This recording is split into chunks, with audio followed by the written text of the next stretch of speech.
நடைபெற்று முடிந்திருக்கின்ற நாடாளுமன்ற தேர்தல் இந்திய திருநாட்டை யார் ஆள வேண்டும் என்பதற்கான தேர்தலாக இந்த தேர்தல் அமைந்திருக்கிறது. மீண்டும் பாரதிய ஜனதா கட்சி மிக பெருமையான இடங்கள் பெற்று மீண்டும் மாண்புமிகு பாரத பிரதமர் 3ஆம் முறையாக பாரத பிரதமராக வருவார் என்ற ஒரு நல்ல சூழ்நிலை ஏற்பட்டிருக்கிறது என்பதை தெரிவித்துக் கொள்கிறேன். ஆனால் தமிழ்நாட்டு அதே அந்த எக்ஸிட் போர்டோட இது பார்த்தா வச்சுக்கலாம், டிஎம்கே அதிக இடங்கள்லையும் பிஜேபி 3 இடங்களில் வெற்றி பெறும் சொல்லியிருக்காங்க.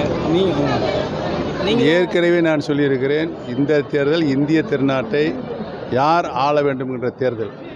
யார் ஆள வேண்டும் என்ற இந்த தேர்தலில் இறுதியாக மிக பெருமையான இடங்களை பெற்று பாரதிய ஜனதா மீண்டும் ஆட்சி அமைக்கும். ஏடிஎம்கே ரொம்ப கம்மியாகும் சீட்டு அதிக வெற்றி பெற மாட்டேன் சொல்லியிருக்காங்க. அவரையும் கேட்கணும். இப்போயும் நீங்கள் அதிமுகவில் ஒரு அடையாளமான ஆள், மிகப்பெரிய வெற்றி கூட்டணின்னு நீங்கள் ஒரு ஆளாக இருக்கீங்க. உங்களுக்கு பெரிய ஒரு பலன்கள் கிடைக்குமா அதில் பிஜேபி 3வது முறை ஆட்சி அமைக்கிற பட்சத்தில்? என்னை பொறுத்தவரையில் நான் என்றுமே பலன்களை எதிர்பார்த்து கட்சி வேலை செய்தவன் அல்ல. கட்சிக்கு விசுவாசமாக உழைப்பவன். இந்துத்துவ பற்றி அண்ணாமலை பேசினாங்க. உங்களை பொறுத்தவரை இந்த ஒரு வார்த்தையில் என்னுடைய வெற்றி வாய்ப்பு பிரகாசமாக இருக்குது. அமைச்சராக பார்த்துடலாம் உங்களை, மத்திய அமைச்சராக பார்த்துடலாம். அது இறைவன் கையில் இருக்கிறது.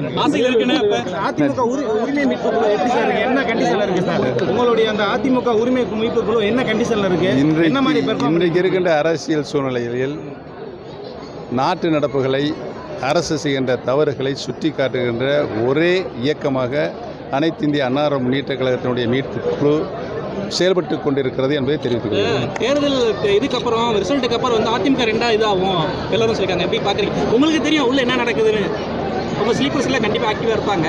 தேர்தல் ரிசல்ட்டுக்கு முன்னாடி அதிமுக கட்சி 2ஆக இதாகும் சொல்கிறாங்க. எப்படி பார்க்குறீங்க? அதிமுக கட்சி ரெண்டா பிரிவு மீண்டுமா செங்கோட்டை தலைமை. அவர் அந்த செங்கோட்டையனையும் கேட்கணும். எடப்பாடி எப்படி சார் கொண்டு போயிட்டு இருக்காரு? இப்போ இருக்கிற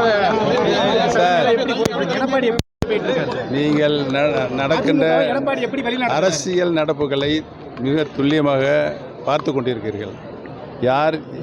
யாரால் எப்படி இந்த கட்சி இந்த சின்னாமலமாக்கப்பட்டிருக்கும் என்பது உங்களுக்கு நன்றாக தெரியாது. அது நடைபெற்று முடிந்த இந்த நாடாளுமன்ற தேர்தல் முடிவு வந்த பிறகு மக்களுக்கு தெரியும். Thank you, sir.